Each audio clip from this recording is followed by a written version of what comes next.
Clear ਕਰ ਰਹੇ देखो मैं ਤੁਹਾਨੂੰ ਵਾਰੀ-ਵਾਰੀ ਇੱਕ ਗੱਲ ਬਹੁਤ ਵਾਰੀ ਕਹਿਤੀ, ਪਤਾ ਨਹੀਂ ਕਿਉਂ ਵਾਰ-ਵਾਰ ਇਸ ਚਰਚਾ ਨੂੰ ਕਿਉਂ ਦੁਹਰਾਇਆ ਜਾਂਦਾ ਹੈ। ਔਰ ਖਾਸ ਕਰਕੇ ਬੀਜੇਪੀ ਜਦੋਂ ਦੀ ਸਾਡੀ ਮੀਟਿੰਗ ਹੋਈ ਹੈ 26 ਪਾਰਟੀਆਂ ਦੀ, ਇੰਡੀਆ ਨਾਮ ਚੁਣਿਆ ਗਿਆ ਹੈ। ਪਤਾ ਨਹੀਂ ਰੱਬ ਦੀ ਐਸੀ ਕਿਰਪਾ ਹੈ ਕਿ ਨਰਿੰਦਰ ਮੋਦੀ ਜੀ ਇੰਡੀਆ ਨੂੰ ਵੀ ਗਾਲਾਂ ਦੇਣ ਲੱਗ ਪਏ ਨੇ, ਕਿਉਂਕਿ ਇਹਨਾਂ ਨੂੰ ਹੁਣ ਇੰਡੀਆ ਜਿਹੜਾ ਨਾਂ ਹੈ ਉਹ ਹਜਮ ਨਹੀਂ ਹੋ ਰਿਹਾ।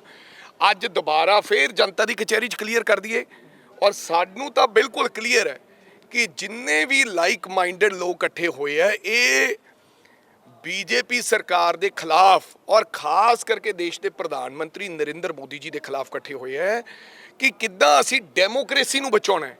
ਗੱਲ ਨਰਿੰਦਰ ਮੋਦੀ ਜੀ ਦੀ ਨਹੀਂ ਹੈ, ਡੈਮੋਕ੍ਰੇਸੀ ਖਤਰੇ 'ਚ ਹੈ। ਲੋਕ ਇਹ ਗੱਲ ਕਹਿਣ ਲੱਗ ਪਏ ਦੱਬੀ ਆਵਾਜ਼ 'ਚ ਕਿ ਅਗਰ ਇਸ ਵਾਰ ਬੀਜੇਪੀ ਆਈ ਤਾਂ ਅੱਗੇ ਤੋਂ ਚੁਣਾਵ ਹੋਣੇ, ਇਸ ਦੇਸ਼ ਦਾ ਲੋਕਤੰਤਰ ਖਤਮ ਹੋ ਜਾਏਗਾ। ਇੱਥੇ ਰੂਸ ਵਾਂਗੂ, ਚਾਈਨਾ ਦੇ ਵਾਂਗੂ ਇੱਕ ਰਾਜ ਹੋਏਗਾ ਜਿੱਥੇ ਉਸ ਤੋਂ ਬਾਅਦ ਚੁਣਾਵ ਨਹੀਂ ਹੋਣੇ। ਸੋ ਉਹ ਸਾਰੇ ਦਲ ਇਕੱਠੇ ਹੋਏ ਹੈ। ਹਾਲਾਂਕਿ ਅਸੀਂ ਪ੍ਰਦੇਸ਼ਾਂ, ਚਾਹੇ ਉਹ ਕੇਰਲਾ ਹੈ, ਚਾਹੇ ਉਹ ਬੰਗਾਲ ਹੈ, ਚਾਹੇ ਉਹ ਪੰਜਾਬ 'ਚ ਹੈ, ਅਸੀਂ ਵੱਖ-ਵੱਖ ਲੜਦੇ। ਸਾਡੇ ਮੁੱਦੇ ਵੱਖ-ਵੱਖ ਹੈ, ਸਾਡੀਆਂ ਮੰਗਾਂ ਵੱਖ-ਵੱਖ ਹੈ, ਔਰ ਅਸੀਂ ਸਿੱਧੀ ਲੜਾਈ ਹੈ। ਅੱਜ ਮੇਨ ਆਪੋਜੀਸ਼ਨ ਪਾਰਟੀ ਬੀਜੇਪੀ ਦਾ ਕੋਲੇ ਇੱਕ ਵਿਧਾਇਕ ਆ, ਉਹ ਵੀ ਘਰੇ ਰੁੱਸੇ ਬੈਠੇ ਨੇ, ਅਸ਼ਵਨੀ ਜੀ, ਉਹ ਬੀਜੇਪੀ ਦੇ ਨਾਲ, ਕਿਉਂਕਿ ਅੱਜ ਦਾ ਜਿਹੜਾ ਪ੍ਰਧਾਨ ਸਾਹਿਬ ਆਏ ਨੇ ਆਦਰਨੀय ਜਾਖੜ ਸਾਹਿਬ, ਉਹ ਕਾਂਗਰਸ 'ਚੋਂ ਗਏ ਨੇ।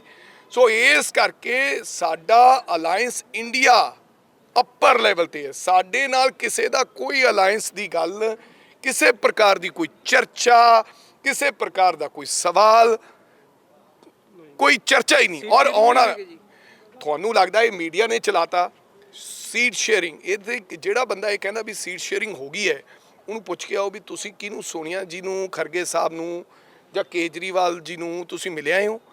ਕਿਸੇ ਪ੍ਰਕਾਰ ਦੀ ਕਿਸੇ ਪਾਰਟੀ ਦੀ ਸੀਟ ਸ਼ੇਅਰਿੰਗ ਦੀ ਗੱਲ ਨਹੀਂ ਹੋਈ। ਔਰ ਮੈਂ 100% ਸ਼ੋਰ ਹਾਂ ਕਿ ਅਸੀਂ ਪੰਜਾਬ ਦੇ ਵਿੱਚ, ਨਾਟ ਓਨਲੀ ਪੰਜਾਬ, ਕਈ ਰਾਜਾਂ ਦੇ ਵਿੱਚ ਉਹ ਜਿਹੜੀਆਂ ਪਾਰਟੀ ਲਾਈਕ ਮਾਈਂਡਡ ਉੱਥੇ ਇਕੱਠੀਆਂ ਹੋਈਆਂ ਸੀ, ਲੇਕਿਨ ਉਹ ਅੱਡ-ਅੱਡ ਆਪਦੇ ਮੁੱਦਿਆਂ ਤੇ ਅੱਡ-ਅੱਡ ਥਾਵਾਂ ਤੇ ਚੁਣਾਵ ਲੜਨਗੀਆਂ।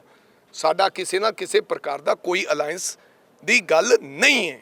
ਇਹ ਵਾਰ-ਵਾਰ ਚਰਚਾ, ਔਰ ਮੇਰੀ ਬੇਨਤੀ ਹੈ ਬੀਜੇਪੀ ਵਾਲੇ ਆਪਦੀ ਗੱਲ ਕਰਨ, ਕਿਉਂਕਿ ਚਰਚਾ ਇਹ ਹੈ ਕਿ ਸਾਰੀ ਬੀਜੇਪੀ ਜਿਹੜੀ ਪੁਰਾਣੀ ਕਾਂਗਰਸ ਸੀ, ਜਿਨ੍ਹਾਂ ਨੂੰ ਅਸੀਂ ਜਿਹੜੇ ਵਿਚਾਰਿਆਂ ਨੂੰ ਇਗਨੋਰ ਹੋ ਗਏ, ਜਿਨ੍ਹਾਂ ਨੂੰ ਲਾਤਾ ਦਿੱਤਾ ਗਿਆ ਸੀ, ਉਹ ਉੱਧਰ ਚਲੇ ਗਏ। ਅੱਜ ਬੀਜੇਪੀ ਵਾਲੇ ਮਹਿਸੂਸ ਕਰ ਰਹੇ ਆ ਕਿ ਗਵਰਨਰ ਨੂੰ ਕਿਤੇ ਜਾਂਦੇ ਹੈ ਜਾਂ ਹੜ੍ਹ ਪੀੜਤਾਂ ਕੋਲੇ ਜਾਂਦੇ ਹੈ ਪ੍ਰਧਾਨ, ਤਾਂ ਸਾਰੀ ਕਾਂਗਰਸ ਹੀ ਪੁਰਾਣੀ ਨਜ਼ਰ ਆਉਂਦੀ ਹੈ। ਅੱਜ ਜਿਹੜਾ ਬੀਜੇਪੀ ਦਾ ਜਿਹੜਾ ਅਸਲੀ ਕੇਡਰ ਸੀ, ਜਿਨ੍ਹਾਂ ਨੇ ਇੱਕ ਬੰਦੇ ਤੋਂ ਦੂਜਾ ਬੰਦਾ ਜੋੜਿਆ ਸੀ, ਉਹ ਸਾਰੇ ਨਿਰਾਸ਼ ਬੈਠੇ ਹੈ। ਅੰਦਰ ਹੀ ਅੰਦਰ ਬਹੁਤ ਵੱਡਾ ਵਿਰੋਧ ਹੋ ਰਿਹਾ ਹੈ, ਔਰ ਖਾਸ ਕਰਕੇ ਅੰਦਰ ਬੀਜੇਪੀ ਦੇ ਵੀ ਹੈਗਾ, ਦਲਿਤ ਭਾਈਚਾਰੇ 'ਚ ਬਹੁਤ ਵੱਡਾ ਵਿਰੋਧ ਹੈ ਬੀਜੇਪੀ ਦਾ। ਔਰ ਮੈਂ ਉਹਨਾਂ ਨੂੰ ਇਹ ਸਵਾਲ ਪੁੱਛਦਾ ਹਾਂ, ਕਿਰਪਾ ਕਰਕੇ ਜਾਖੜ ਸਾਹਿਬ ਇਹ ਗੱਲ ਕਲੈਰਿਟੀ ਲੈ ਕੇ ਆਉਣ, ਇਹ ਦੱਸਣ ਕਿ ਅਲਾਇੰਸ ਪੱਕਾ ਅਕਾਲੀ ਦਲ ਨਾਲ ਤੁਹਾਡੇ ਗੱਲ ਮੁੱਕ ਚੁੱਕੀ ਹੈ ਕਿ ਅਜੇ ਬਾਕੀ ਹੈ? ਜਿਹੜੀ ਸਾਡੇ ਕੋਲੇ ਖਬਰਾਂ ਦੇ ਮੁਤਾਬਕ ਤਾਂ ਮੁੱਕ ਚੁੱਕੀ ਹੈ ਕਿ 5 ਸੀਟਾਂ ਬੀਜੇਪੀ ਲੜੇਗੀ ਤੇ 6 ਸੀਟਾਂ ਅਕਾਲੀ ਦਲ ਲੜੇਗਾ ਤੇ 1 ਅਕਾਲੀ ਦਲ ਬਸਪਾ ਨੂੰ ਦੇਣੀ ਚਾਹੁੰਦਾ। ਇਹ ਗੱਲ ਮੁਕੰਮਲ ਤੌਰ ਤੇ ਅੰਦਰ ਮੁੱਕ ਗਈ ਹੈ। ਇਹ ਹੁਣ ਇਕੱਠੇ ਹੋ ਕੇ ਆਪਦੀ ਵਿਉਂਤ ਬਣਾ ਦੇਣ, ਲੋਕ ਹੁਣ ਧੋਖੇ 'ਚ ਨਹੀਂ ਆਉਣਗੇ। ਸੋ ਆਪਦੀ ਗੱਲ ਕਰਨ, ਸਾਡੀ ਗੱਲ ਕਰਨ। ਪਰ ਉਹ ਤਾਂ ਕਹਿ ਰਹੇ ਨੇ, ਕਹਿੰਦੇ ਵੀ ਕਾਂਗਰਸ 'ਚੋਂ ਕੋਈ ਨਾ ਕੋਈ, ਕਹਿੰਦੇ ਮੰਤਰੀ ਬਣਨ ਨੂੰ ਕਾਲਾ ਹੋ ਰੱਖਿਆ, ਕਹਿੰਦੇ ਹੁਣ ਡਿਸਾਈਡ ਨਹੀਂ ਹੋ ਰਿਹਾ ਵੀ ਕਿਹਨੂੰ ਕਿਹੜਾ ਮਹਿਕਮੇ ਵਾਲਾ ਕਿਹੜਾ ਮੰਤਰੀ। ਚਲੋ ਉਹਨਾਂ ਨੂੰ ਕਹੋ, ਆਦਰਨੀय 69 ਸਾਲਾਂ ਦੀ ਉਮਰ ਦੇ ਵਿੱਚ ਵਿਅਕਤੀ ਗੱਲ ਜਦੋਂ ਕਰੇ ਨਾ, ਉਦੋਂ ਪਾਏਦਾਰ ਵਾਲੀ ਗੱਲ ਕਰਨੀ ਚਾਹੀਦੀ। ਜੇ ਸਾਡਾ ਮੰਤਰੀ ਕੋਈ ਬਣ ਜੇ ਆਮ ਆਦਮੀ ਪਾਰਟੀ 'ਚ, ਰਾਜਾ ਵੜਿੰਗ ਰਾਜਨੀਤੀ ਛੱਡ ਜਾਏਗਾ। ਉਹ ਇਹ ਗੱਲ ਕਨਫਿਊਜ਼ਨ ਪੈਦਾ ਕਰ ਰਹੇ ਨੇ ਨਾ ਜਾਖੜ ਸਾਹਿਬ ਕਿ ਇਹਨਾਂ 'ਚੋਂ ਕੋਈ ਮੰਤਰੀ, ਸਾਡਾ ਅਲਾਇੰਸ ਹੋ ਗਿਆ, ਉੱਤੇ ਮਿਲ ਗਏ, ਜੇ ਕੋਈ ਸਾਡਾ ਮੰਤਰੀ ਬਣੇ ਜਾਂ ਸਾਡਾ ਕੋਈ ਵਿਅਕਤੀ ਆਮ ਆਦਮੀ ਪਾਰਟੀ ਦੇ, ਰਾਜਾ ਵੜਿੰਗ ਰਾਜਨੀਤੀ ਛੱਡ ਜਾਏਗਾ। ਅਗਰ ਕੋਈ ਨਹੀਂ ਬਣਿਆ ਤਾਂ ਜਾਖੜ ਸਾਹਿਬ ਕਿਰਪਾ ਕਰਕੇ ਆਪਦੇ ਬਿਆਨ ਦੇ ਮੁਤਲਕ ਮਾਫੀ ਮੰਗ ਲੈਣ। ਮੈਂ ਨਹੀਂ ਕਹਿੰਦਾ ਉਹ ਰਾਜਨੀਤੀ ਛੱਡਣ, ਕਿਉਂਕਿ ਛੱਡਣੀ ਨਹੀਂ।